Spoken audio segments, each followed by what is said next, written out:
Hello, my name is Art, and welcome to the first part of my new video series on creativity, specifically idea creativity. Today I'm going to start with one important question. Can anyone be creative? Maybe you started your career as a scientist, like me, and think that you're driven by the analytical part of your brain. But is there any hope for people like us? Stick around and find out. In the meantime, if you enjoy content like this, please subscribe to our YouTube channel, so together we can continue to unlock our creative potential. So let's start with, what is creativity? What is it? Well, I think creativity is a process, and a process that can create something that's both novel and useful. Novel, of course, meaning that something that's new or different to what existed before. And useful means something that serves a purpose or solves a problem.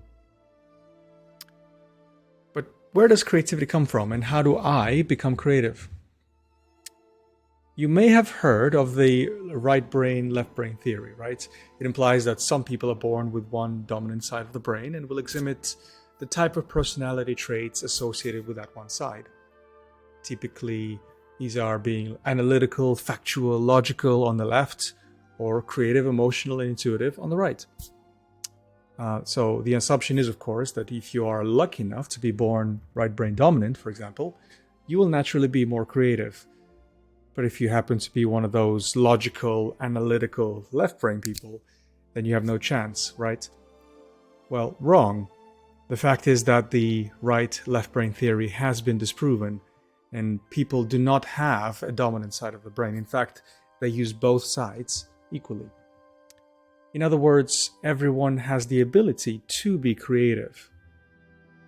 But Art, you might say, I have met people who are clearly better at creativity than me. They must have some sort of talent for it. How do they do it? Well, that is exactly how I thought about this when I was first starting out in the industry. I would see people who were just excellent communicators. They would really kill it at brainstorms. They had really amazing ideas at meetings. They've had the kind of ideas that I wish I had. While the only thing I could think of was things that I've heard before or I've seen before. And which is fine, it is a skill. You can connect dots, you can be analytical and think of things that match and work. But everything that I could come up with at the time was not new. And so I never really considered it to be creative.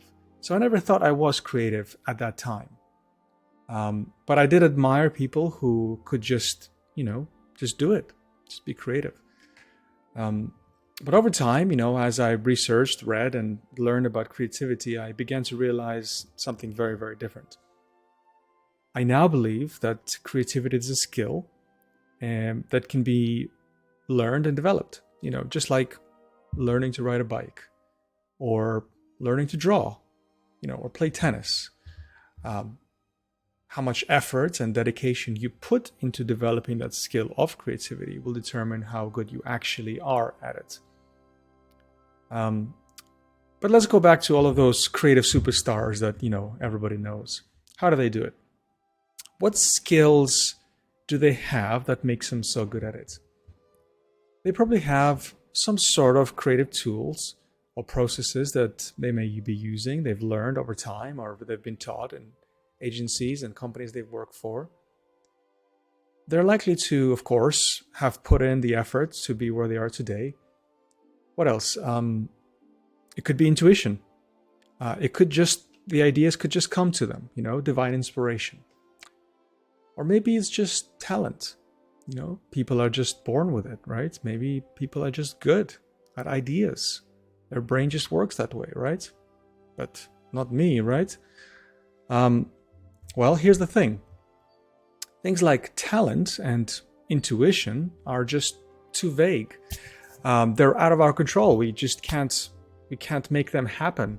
It implies that you either have them or you don't. And so that's limiting. That's quite negative. So I'm going to try and redefine them. So talent, right, is usually something used to describe someone's skill without fully understanding the process or how they got there. In most cases, it is often the combination of the quantity and quality of practice that they've had, availability of training and resources and books or things that they've done to get there, coaching, potentially mentorship, good family, good environment, their own desire and commitment to get good at it, something. You know, the thing is, we see people who are really, really good at something and we say, oh, you know, they just must be talented. But we haven't actually seen all of the work that has gone into making them who they are. So what I'm going to do is redefine talent as practice. Because practice means getting better with it with time and with effort.